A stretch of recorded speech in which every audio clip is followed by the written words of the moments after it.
Welcome back to another episode of Point B, a Sibros podcast where we interview industry experts about the latest innovations and trends in automotive technology and the connected vehicle industry. Tune in to learn about topics ranging from the next generation of electric vehicles to advances in connectivity and micromobility. Welcome to our Point B podcast, where we discuss the future of mobility and the underlying market forces and technology that's going to drive our industry forward. Today, I'm lucky to have my friend, Matt Harden, AVP Business Development, IoT Connected Car Solutions at AT&T. He has over 20 years of experience building and leading high-performance teams. He's had leadership roles for IoT, for connected cars, drones, new tech development. He's a graduate of the US Naval Academy and holds an MBA from the University of Georgia. Welcome, Matt. Thank you for having me, Steve. It's great to see you. So, Matt, let's dive right in here. And why don't you start by telling me what's been happening with this transition from 4G to 5G technology? Yeah, there's a lot going on, as I think everybody knows, right? And if you think about where we are as a company and in the industry in general, right, as it relates to connected cars, the focus around the 5G deployment has really been centered around the primary drivers in everyone's business, which is consumer mobility and handsets, right? And so, the connected car space, for a number of reasons, is a little bit later to getting 5G technology out in the vehicles. But we're excited, that we're about to kind of turn that corner, right? And, for us at AT&T, with the leadership in this space that we have, with more than 60 million cars on our network, it's become a really critical factor in the development and deployment of our networks, right, to be able to support the connected car use case. And we're excited about, what really the latter part of the decade is going to bring as more and more technologies are being delivered into the vehicles, as the OEMs continue to innovate and drive new solutions that their customers will engage with. We're excited to create a network and develop a network and deploy a network to be able to support those different technologies and services. There's also been, car manufacturers, there's also been this explosion of mobility products around IoT. What have you seen in that space? Yeah, so again, I think the IoT space as well, a little bit slower to adopt when it comes to 5G, right? Anytime there's a new technology evolution, right, there's always that cost to adopt that new technology. And until it really hits mainstream, those initial devices, those initial modules tend to be on the higher end of the scale. So you're seeing larger companies with larger deployments that are leaning forward and working to get those 5G solutions out there, while everybody else is really more in a holding pattern, I would say, right now, until you get more mass adoption, get more devices out there, start to drive down some of those costs. But I would say that any conversation that myself or my peer on the IoT side that's out there selling millions and millions of devices every year for us, it comes up in every conversation that we're having. So everyone's ready, everyone's excited about making that transition, but I would say we're at a tipping point. You're going to start to see it happen here in 24. Get to 25, I think you're going to start to see much more adoption of 5G, and then it becomes the norm as you look at latter part of 25 through the rest of the decade. Are there other things happening in the next 5 years in this area? To be determined, right? With all new technologies, there's a lot of information out there of what the future of 5G holds, right? I mean, we're looking at an ultra reliable, low latency network. We're looking to bring in edge cloud compute resources. So we're putting the building blocks together, right, for what we think customers want to go do with the technology, and we're working in conjunction with them. A lot of these are kind of proofs of concepts and trials at the moment, but we want to be ready to support when those applications, when those use cases come to bear. We're ready to go at that time. One of the number one conversations that we get into typically is why 5G, right? What are the applications?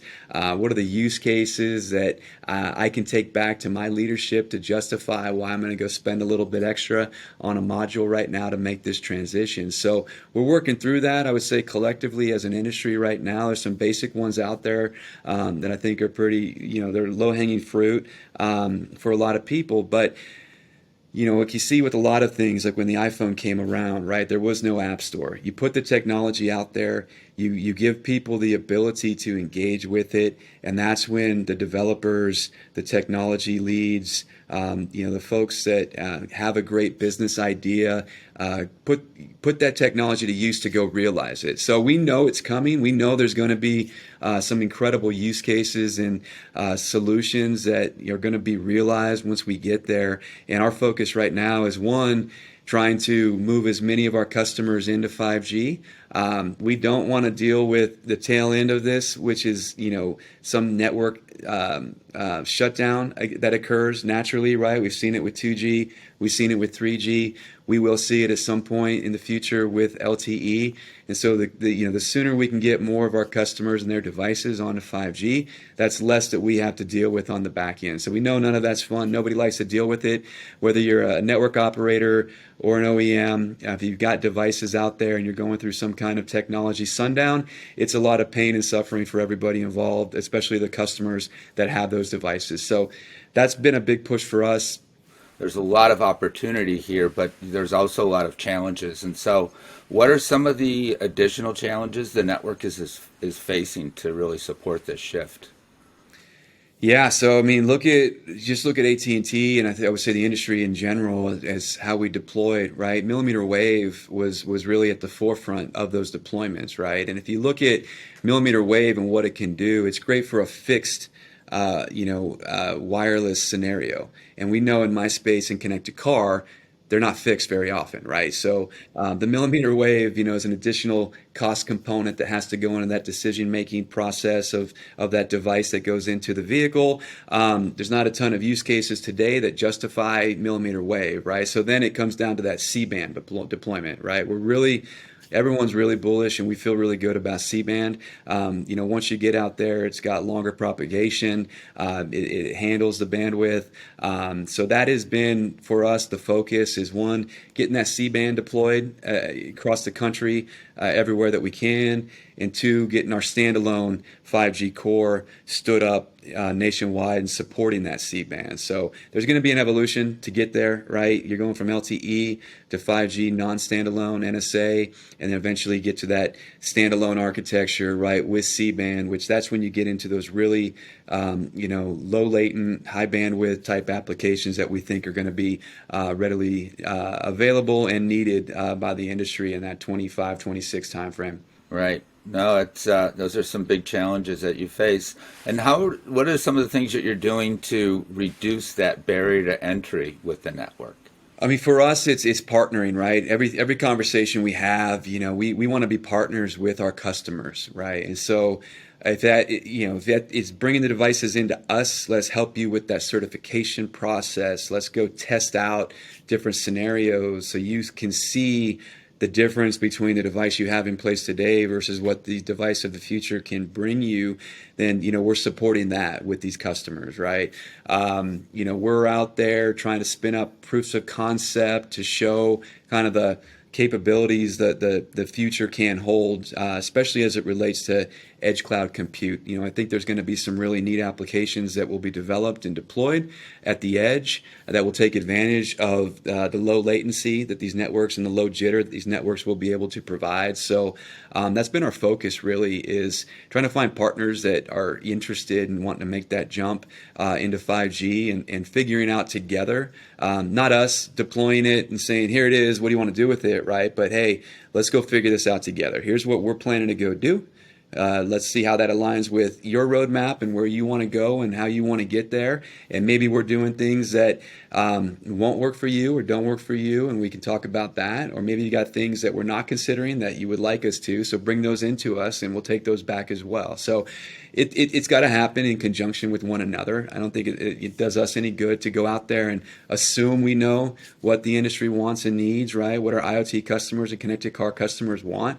I think we present them the capabilities and what it is that the architecture and the roadmap looks like, and then how that fits in with their plans and their business needs. And ultimately, it's about delivering an experience for that customer, right? At the end of the day, if we're not in sync with one another and deploying things that the customers want and need, then we both miss the mark there. What are some of these, these advanced services that you're offering? What are some of the challenges that you're facing to support these? As you start looking at things that affect, not a particular customer OEM, but the broader industry, right? There's a lot that goes into standardization and regulation around that, right? And so, I would say that V2X conversation was really hot and heavy 3 years ago, right? I mean, if you were out of CES pre-COVID, there was all kinds of demos that were taking place, and that was like the big buzzword. Then it just kind of cooled off a little bit, right? But you're seeing those conversations start to pick up again, right? And I think the network is going to play a critical component in that. The kind of the V to N to X, right? And how the network can interact with that data and produce that data for not just one particular customer or OEM, but a broader set of vehicles and transportation things that are on the road. Can we talk a little bit more about millimeter wave technology and some of the things that people are going to start doing with this fixed communication? But it's not really well suited for mobility, but there are some real advantages that you can do in that millimeter wave band. Yeah, if you've ever experienced millimeter wave on a device, right? I mean, it's impressive, and it's very fickle at the same time, right? So the advantages of it are you can deploy it very easily, right? You can go into an area where you just need a tower or a light pole, some access, right, to be able to run a line to and get that stood up very quickly and really efficiently and at a pretty decent price, right? So you can start to kind of fill in holes that you may have in your network. What you're seeing in the industry with millimeter wave today has really been around fixed wireless, right? Having a broadband solution for rural areas that have a hard time getting good internet connectivity today. So AT&T is more focused around fiber deployments. We, are looking to expand our fiber footprint. We want to serve our customers in rural areas with fiber in as many places as possible. Some of our competitors have taken a different stance and are using that millimeter wave technology to provide services for customers that have had either no internet access or service or very poor internet access. So that's one area that's been really useful with that millimeter wave technology. There will be a need, I believe, as you start looking back into the cities and some of the technologies that can be deployed. Again, kind of like, the C to V conversation, smart cities was a big buzzword a few years ago, right? And it was probably a little bit ahead of its time. But I think as you get into the latter part of this decade and you've got, pretty much all cars now supporting 5G standalone technology, C-band will be deployed everywhere, standalone will be deployed everywhere. It starts to kind of push that use case back into the city, right? Where now you can start to deploy parking solutions. You can start to look at, as we get very inundated with electric vehicles, instead of having charging stations, charging pads, which will require very precise positioning in order to make sure that vehicle battery is sitting correctly on those pads. So those are some of the use cases I think will start to develop, and then I think that's where you start to look at a broader deployment of millimeter wave technology in major cities and communities, right? And another component of that, which I think will have a play for the industry, is probably around over-the-air updates, right? The vehicles are becoming smarter every day.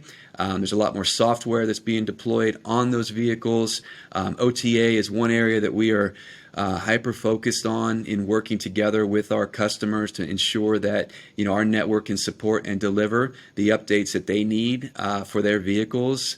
Some of these will become mission-critical type updates. We want to make sure that we're working on solutions that can support that and ensure that we're supporting our customers to deliver the best experience in the vehicle for their customers. So I think millimeter wave does have an opportunity longer term as you start looking at that type of use case as well.